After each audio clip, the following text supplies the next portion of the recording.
बच्चों, आज हम रस के अन्य प्रकारों के विषय में पढ़ेंगे। तो हमारा 7वां रस है वीभत्स रस, जिसका स्थायी भाव है जुगुप्सा या घृणा।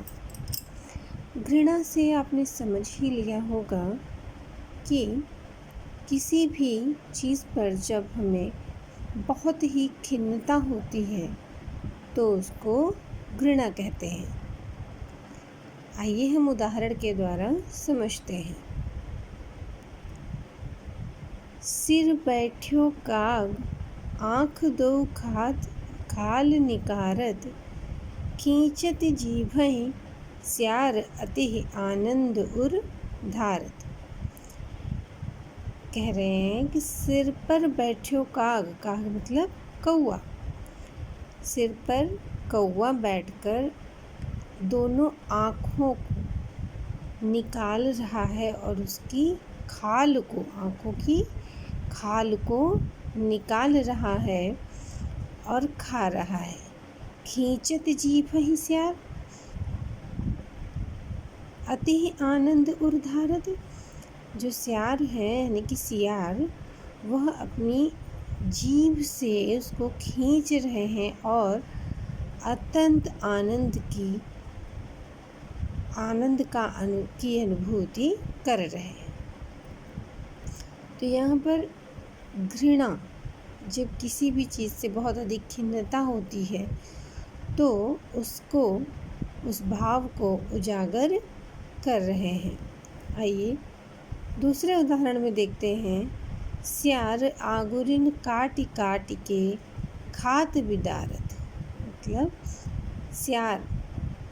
जो सियार है वो उंगली को काट काट के खा रहा है और अपनी आत्मा को तृप्त कर रहा है, आनंद की अनुभूति कर रहा है।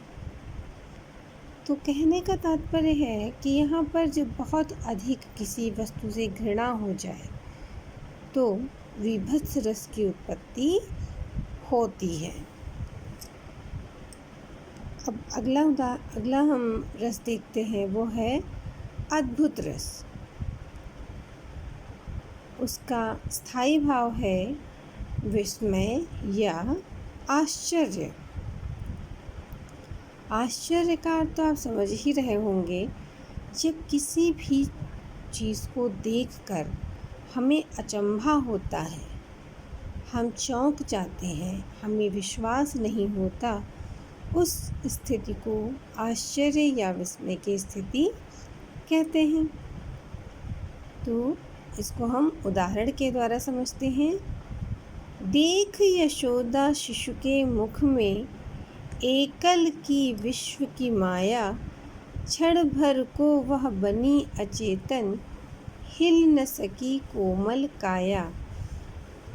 कह रहे हैं कि जब कृष्ण जी खेलते खेलते यशोदा माँ के पास आते हैं और उनकी शिकायत की जाती है कि उन्होंने माटी खा ली है, तो माता यशोदा कृष्ण से कहती हैं कि अपना मुख खोलकर मुझे दिखाओ कि तुमने मिट्टी खाई है या नहीं। कृष्ण जी पहले तो मना करते हैं, किंतु माता के कहने पर वो उनको टाल नहीं पाते और अपना मुख खोलकर उनको दिखा देते हैं। और जैसे ही माता को अपना वो मुख खोलकर दिखाते हैं तो उसमें पूरे विश्व की माया, पूरा विश्व सर्वस्व उनको उन्हीं के मुख में दिखाई पड़ता है।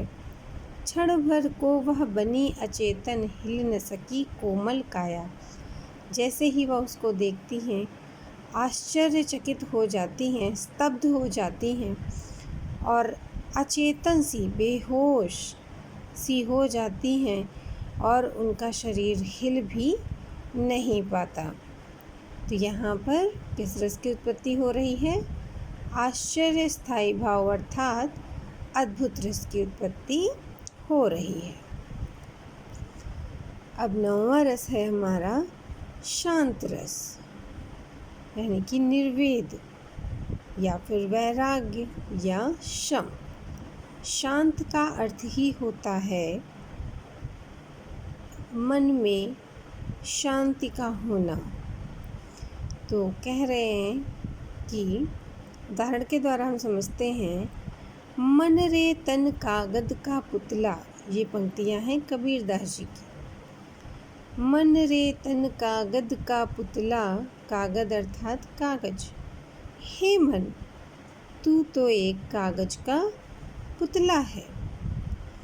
लागे बूंद बिनसी जाए छिन में, अगर एक बूंद पानी भी तुम्हारे ऊपर पड़ जाए तो तुम विनाशित हो जाओगे। गर्व करे क्या इतना, तो फिर तुम किस बात पर इतना घमंड कर रहे हो। हे मन, तुम तो एक कागज के पुतले के समान हो। एक बूंद पानी के पड़ते ही तुम गल जाओगे, तुम्हारा विनाश हो जाएगा। तो तुम किस बात पर इतना घमंड कर रहे हो, इतना गर्व कर रहे हो। तो यहाँ पर शांत रहने की बात हो रही है, शांति से, बिना किसी उत्तेजना की बात की जा रही है। दूसरा उदाहरण देखते हैं। पानी हीते हिम भया, हिम है गया बिलाए। कह रहे हैं किसी भी चीज़ का कोई मोल नहीं है। जैसे पानी हीते हिम भया, पानी से ही बर्फ़ बनी, हिम है गया बिलाए। और जब पुनः बर्फ़ से पानी बन जाता है तो दोनों एक दूसरे में विलय हो जाते हैं, अर्थात यहाँ पर शांत रस की उत्पत्ति हो रही है। बच्चों, आज आपका गृह कार्य है कि उपर्युक्त इन तीनों रस के अन्य उदाहरण, कम से कम 2-2 उदाहरण आप और लिखेंगे। धन्यवाद।